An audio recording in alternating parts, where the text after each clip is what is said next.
Baba is very concerned to uplift us. And Baba says that Baba is very concerned that the children's intellects have faith and that they give their full news to the Father and take directions from the Father at every step. Okay, so Baba says that we must have faith, and everybody says that I have faith in Baba, but not the kind of faith that we learn in Bhakti, that just do what you want and do what you wish to and have faith that God will make it all right. Yes, so that's the kind of faith we have in Bhakti, yes. So just do whatever you want and then God will make it right. That's not faith. That's nothing, that's just self-deception. So what is faith? So Baba says, when you give your full news to the Father and you take directions from the Father at every step, that is called faith. And Baba says, never have doubts on Shrimat. So when Shrimat is given to you, never have a doubt about it and just follow it. And that is called faith.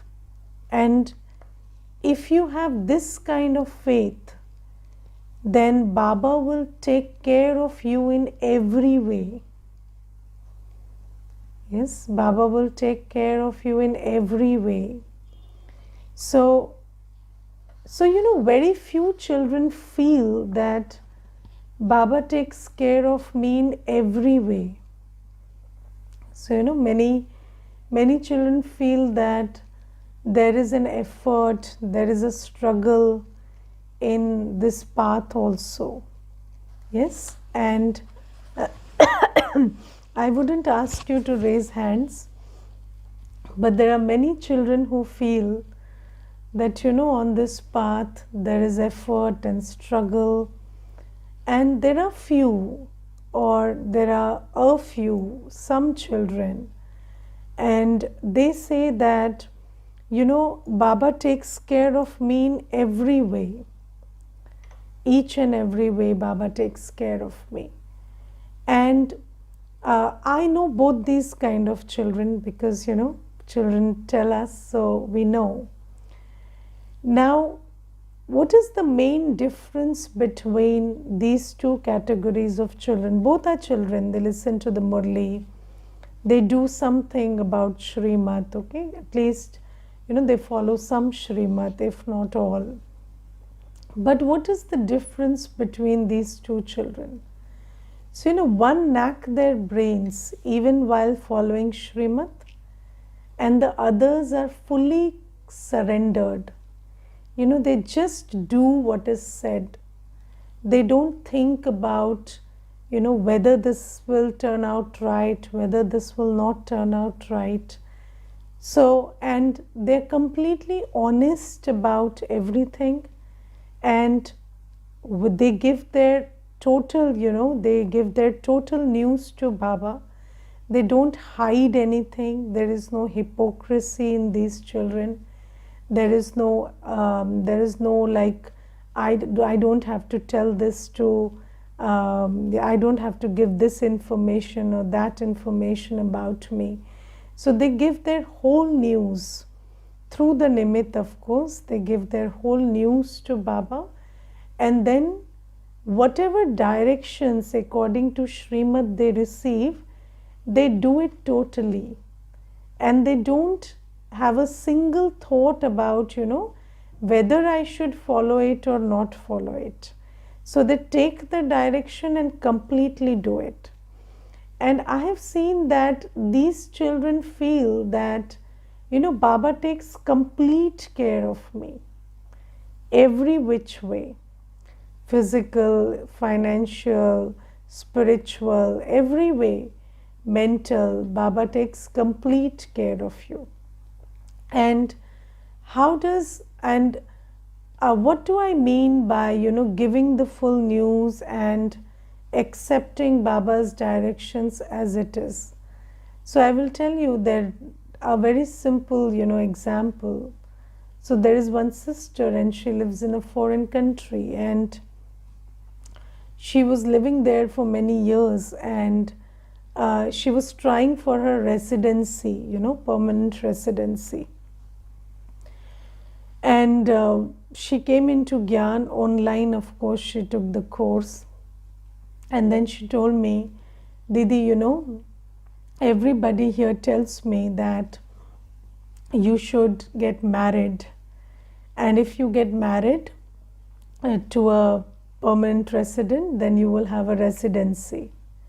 Yes, and even if you don't get married, just have a live-in, and you can show that we are living together, and that will give you a residency.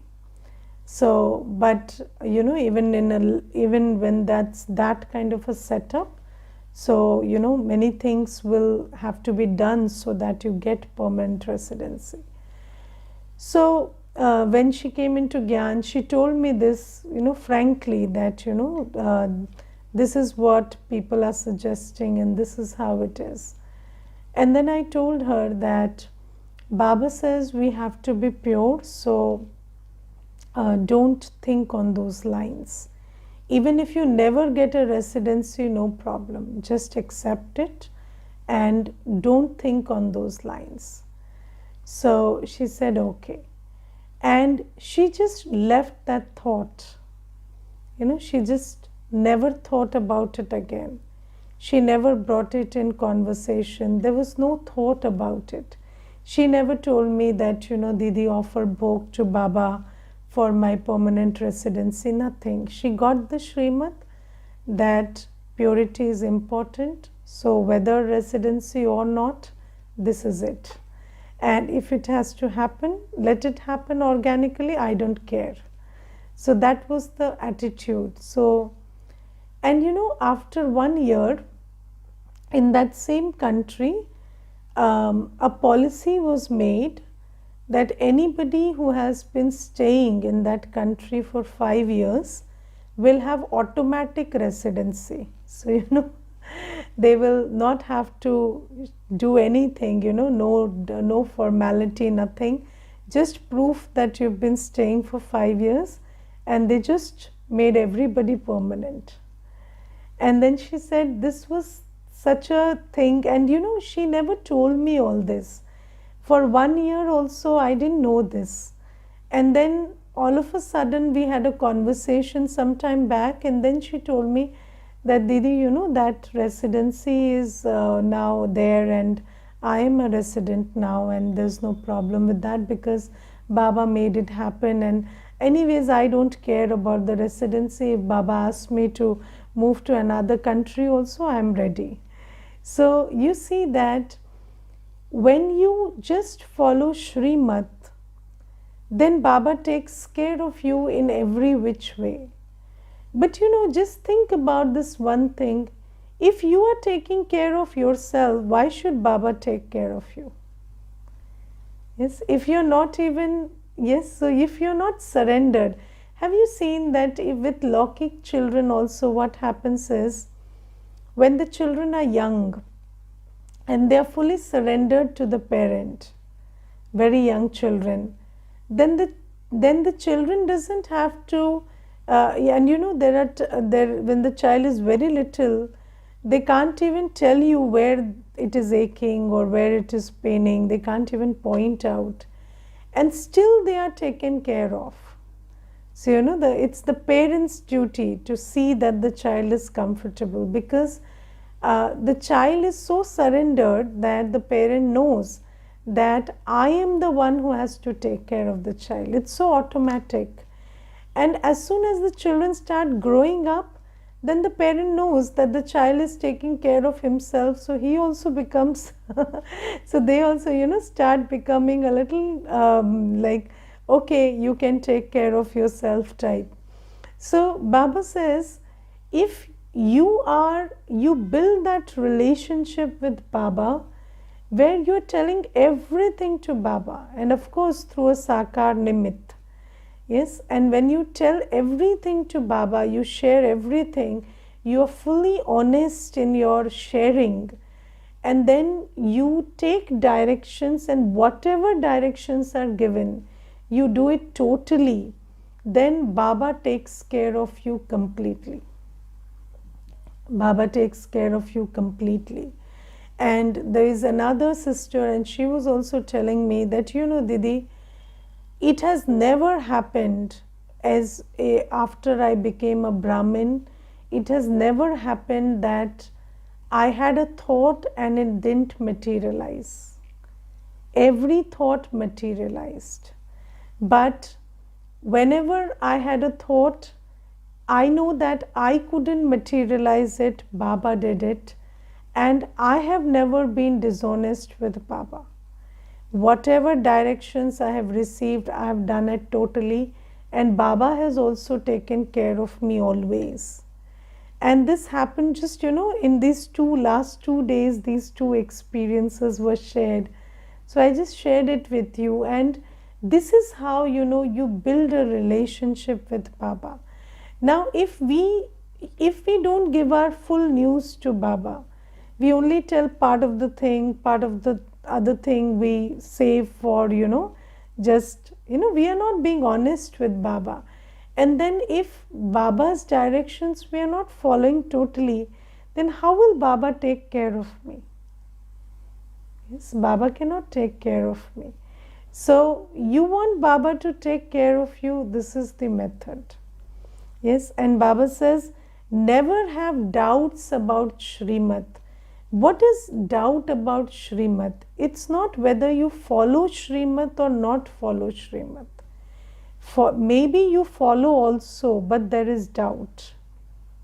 So, and maybe, you cannot do it right now completely. Nobody is perfect right now. But then you have 100% faith in Shrimat, and your effort is 100%. Yes, you have 100% faith in Shrimat that purity is the right thing to do, complete surrender is the right thing to do. And if your ego and your old sanskars tell you that, maybe, complete surrender is not that good an idea, or maybe purity is not that good an idea. So in that case, what you are doubting is Shrimat, because Shrimat is complete surrender. Baba is telling you complete surrender. Baba is telling you follow complete purity. So when you have doubts on Shrimat, then that same Shrimat which could elevate you loses its power and it can't do its thing. So when we say that we have faith in Baba doesn't mean that I have faith that Baba will make it all right. No. Faith in Baba means knowing Baba and giving your full news to Baba and taking directions and fully following it, and never having any doubt, any question on any Shrimat. Not even a thought, whether this will work or not work. Baba has said it will work. So that is the kind of faith we need to have in Baba. And Baba says, if you have doubts, then Maya will not allow you to become worthy. So, Maya will enter that doubt, and Maya will not make you do the karma. And, our fortune is being created through karma. So if we don't follow Baba's directions, then how can we elevate our fortune? So this is something that Baba is saying. And then Baba today talks about altruism. And I have observed that in the world there is this idea that altruistic service means you don't get a reward for that service. Yes, so when we say altruistic service or Niswarth Seva, so in the world we think that Niswarth Seva means you do everything and you live like a beggar. Yes, so and people who live like that, or people who are suffering despite doing so-called Niswarth Seva, are applauded and lauded. Yes, but Baba says, in this Karam Kshetra, in this field of action, there cannot be altruistic service by humans. Because the law of karma says that whatever you do, you will get a return for that. So it's not like not being rewarded or not getting a return is a sign of altruistic service. Because in the automatic law of karma, if you do something, you will get in return. Correct? So if you're not getting anything in return, that means there's some problem with your karma. Yes, it cannot happen that you do all good karma and you don't get anything, because in this world, this is a very strange idea, and especially from communism, this idea comes that you do everything, you lead a good life, you lead a noble life, and then you always remain suffering and begging, and you remain poor, and that's an idea of a good person. And usually we associate poverty with goodness. So the poorer the person, the better. So, but that's not the law of karma. So Baba says it cannot happen that you do good karma and you live in misery and suffering and in poverty. That will not happen. If you are doing good karma, you will obviously get the return, because this is the field of action. The law of karma says you do good, you get good. Yes, so it cannot happen that you will suffer. Yes, maybe there are some challenges and there are some papers which you pass, but your life, the quality of your life will be very good. And Baba says that in Satyug, you do good karma, you go to Satyug, where there is health, happiness, peace, prosperity, everything. So it cannot be that you do good karma and you be miserable. And if somebody is being miserable, then it means that there is some problem with the karma. And I'm not saying that you will not have challenges or obstacles or papers, but you will not be miserable. You will not be in a position where you don't get what you need. Maybe there will be a challenge, but then you will always get help, you will always have support, you will always get what you need, and you will be in a state of purity, prosperity, happiness always. Even in Sangam Yug, it's not like you will be crying, weeping and in misery. No, that is not happening. So we are God's children. Yes, we are not deities right now, we will not have that, but we will live a good life, because this is the diamond age. And of course it will happen with power of purity and yoga power, but Baba says you will be the happiest of people. So Baba says it's not like in this field of action you do something and it goes unrewarded. That's not the law here. And if you understand this much, then you understand that this habit or this sanskar that we have created of doing everything with desire, everything with expectation, everything with this expectation that I want to have this in return, that is just Maya seed planted into you.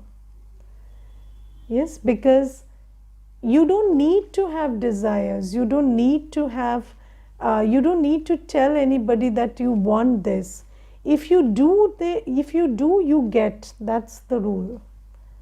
You don't need to have desires. It's when you do the right thing, all your desires will be met.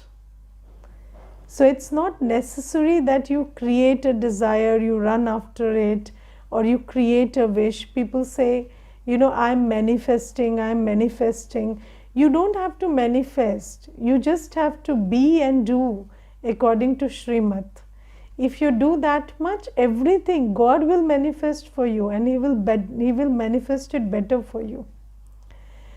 So Baba says there is no concept of altruistic karma for humans. There is nothing like Niswarth karma. And this is why Baba in the Murli says, never forget whatever you are doing it for yourself and you will get the return. Yes, so work hard for yourself. So Baba says, whatever you do, you will get the return. So never think that, this is some kind of, Niswat Seva or something. In the law of karma, it is ingrained that you do, you get. Yes, and the opposite is also true. Don't do anything, don't get anything. Yes, so no Shrimat is followed. Your body, mind and wealth is not used for any kind of seva. It is not used for any kind of pursharth. You don't get anything. You may listen to the Murli, but you get only when you do. Have you listened to the story of Sudama? And Sudama was Sri Krishna's friend. Yes, in the story. And he was a friend, and his friend lived in the palace and he remained poor. He was God's friend. Why did he stay poor? Yes, he was God's friend. But he didn't give anything to God ever. But the only time he gave one muthi chawal, yes, he gave one handful of rice, he received palaces. Because the law is, you don't do anything, you don't get anything. Baba, that's why Baba says, you are my children, I am your mother, father, teacher, guide. I will teach you for free. I will give you sustenance for free.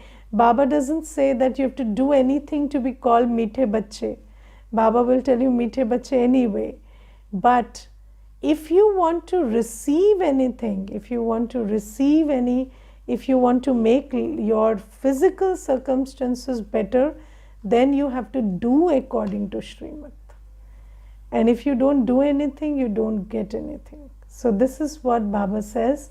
And then Baba says, I am the only one who does altruistic karma. And I am the only one who does everything and doesn't get anything in return. Because I create heaven, I don't rule there. I go and sit in my home. And I create heaven, I never taste the taste of heaven. So Baba says, the only one who does altruistic karma is me. And Baba says, this is why if you transfer your baggage to me, I am the number one trustee, I will multiply and give it to you. Because I don't keep anything. So, if you follow Shrimat and you make me your trustee, then I will multiply everything and give it back to you. So this is something that Baba says. And today Baba talks about the royalty of purity. Yes, the royalty of purity. So do you understand that? So what is royalty? So when you look at someone and you say this is a royal person. So, there is something distinctive about them. Yes, there's something distinctive about them. And there's something that sets them apart from everyone else. But Baba says that, even in the world, if you see royalty, so do you think that you could spot a queen without being told she's the queen? Could you spot a queen without being told she's the queen? What if the queen is in ordinary clothes? Would you spot the queen? Yes, well, maybe, maybe not. Because, mostly the royalty in the world is defined by external, appearance. And, the way they dress or what they hold or the big battalion behind them. So, that's what signifies royalty. But Baba says, you are the most royal souls, and your royalty is your purity. And Baba says in one of the Murlis, Avyakt Murlis, Baba gave a very beautiful, beautiful description of this royalty of purity. And Baba said, when you are in the soul world, every soul is a star. Every soul is, a similar star. But do you know that even in the soul world, you shine brighter than others? So, everyone is a soul, everyone is a star, but it's very easy to, figure out which one is the deity soul, because that light of purity in you shines brighter even in the soul world.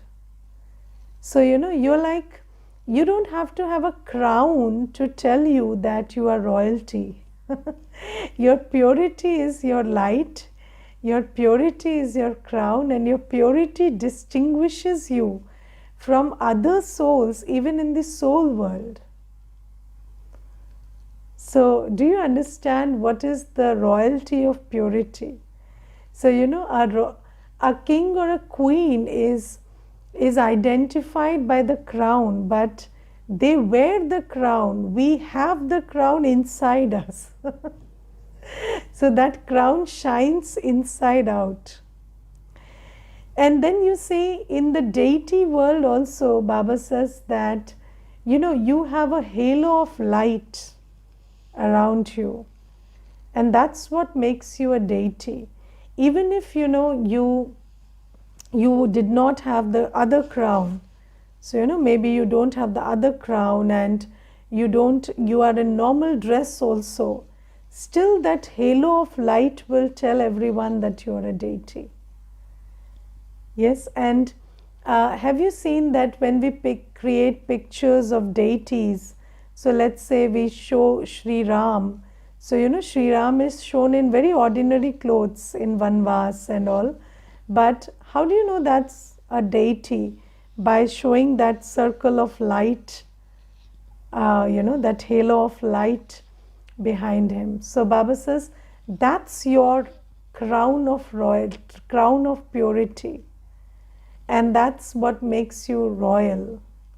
And Baba says, in this Sangam Yug, which is the foundation for all this royalty, your royalty, your distinguishing factor, your crown is your purity. And a pure Brahmin, they are recognizable from a distance. Yes, so your purity shines through your eyes, your face, your words, your behavior, your the way you work, everything just smells of purity.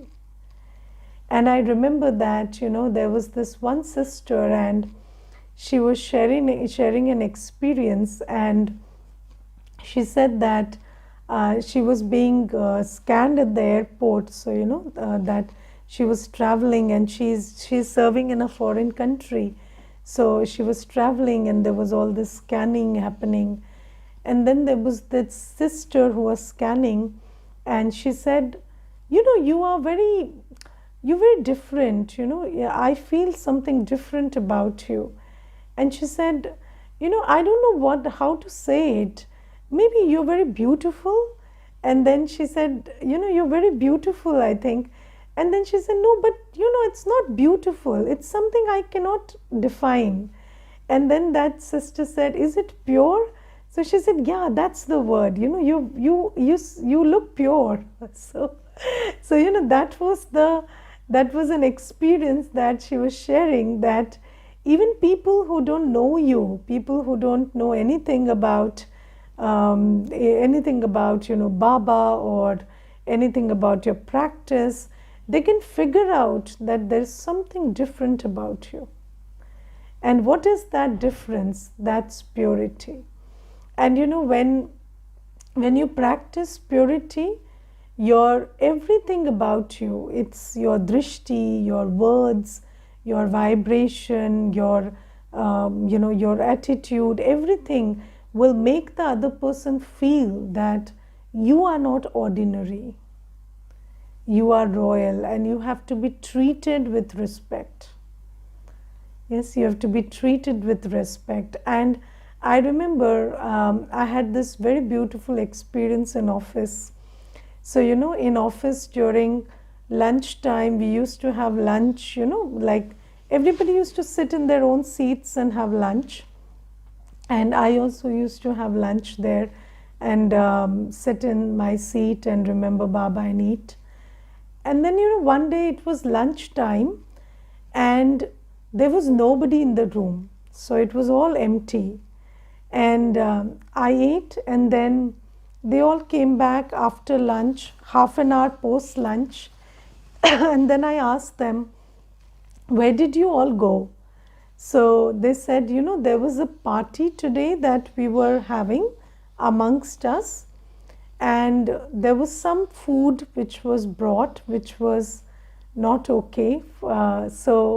That's why we just chose to have it at another place. So I said that, no, you could have it here. I don't have a problem with that. This is your room, so I cannot say you go out and eat.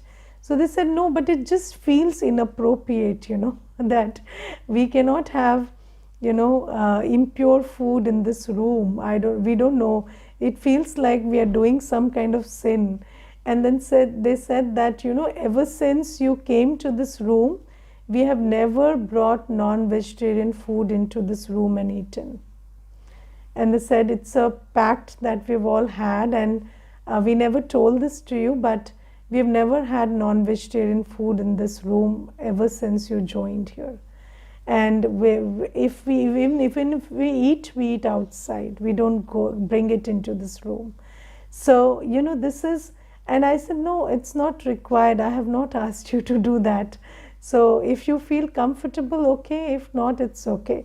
But they said it's just something that we know. So, that's the kind of royalty that purity gives you. And Baba says that to experience and give others the experience of the royalty of purity is a sign of a royal soul. So, if you experience that purity sets you apart, and if you can give that experience to others, then you will become a royal soul. Okay? You are a royal soul, and you will be royalty tomorrow. So that is what Baba is saying. And then today Baba also tells us that, we sometimes think that seva is about, doing. So, giving lectures, doing physical seva. But Baba says there are two aspects of seva which you should always remember. One aspect is harmonizing your thought, word and action. Yes, harmonizing your thought, word and action. And Baba says that if you think something, speak something, bring it into act. And you know that when there is an alignment between our thought, word and action, then there is integrity in the soul. And integrity is a very powerful weapon for seva. You cannot be a sevadhari without integrity. Yes, if your own mind, if your own actions betray you, if you have one motive and you do the other, how do you think that you will tell somebody else and they will do that thing? Yes, if you think something and you yourself are not in your power to bring it into action, then what makes you think that if you do somebody else's seva, they will start following Baba's Shrimat? Yes, so the first important thing that you have to bear in mind to be a powerful sevadhari soul is that you have to bring about harmony in your thought, word and action. If you think something, bring it into action and not the negative one, okay? So think according to Shrimat and then make it happen. This is the first thing we have to pay attention to being a sevadhari. And second thing is harmonize your sanskar with others. So, if you say that I cannot live with this person and I cannot harmonize my sanskar with this person, then how will you create a world of harmony? So, do you understand that in Satyug, it is said that there will be a dance of harmony, Maharas. So, Satyug is a dance of harmony. And if today you cannot harmonize your sanskars with 4 souls, then how can you create that world where there will be a dance of harmony? And how do you harmonize your sanskars with others? When you forget your sanskar and you know that Baba's sanskar is my sanskar. Yes, so when you step out, when the I goes out, and Baba's sanskar is my sanskar, and if Baba can harmonize with every child, why can't I? So Baba says these are 2 important aspects for seva. One is harmonize your thought, word and action. Second is harmonize your sanskars with the sanskars of others around you. And when we say harmonize, it doesn't mean that you should be in a stage where you are able to say I love you to the other. No. Harmonizing in sanskars means you are able to work together. You are not a problem for each other. Nobody is a problem for you and you are not a problem for anybody. And that stage is reached when you experience and you accept and you live in the Swaman that Baba's sanskars are my sanskars. So Baba has humility, Baba has this drishti, this benevolent attitude. Baba sees everybody as a dear child. So if you have Baba's sanskars, then you can always harmonize. And Baba says, if you don't harmonize between your own thought, word and action, and you don't harmonize with the sanskars of others around you at this point of time, how can you ever think of creating a world of harmony? Yes, so this is most important. Okay, Om Shanti.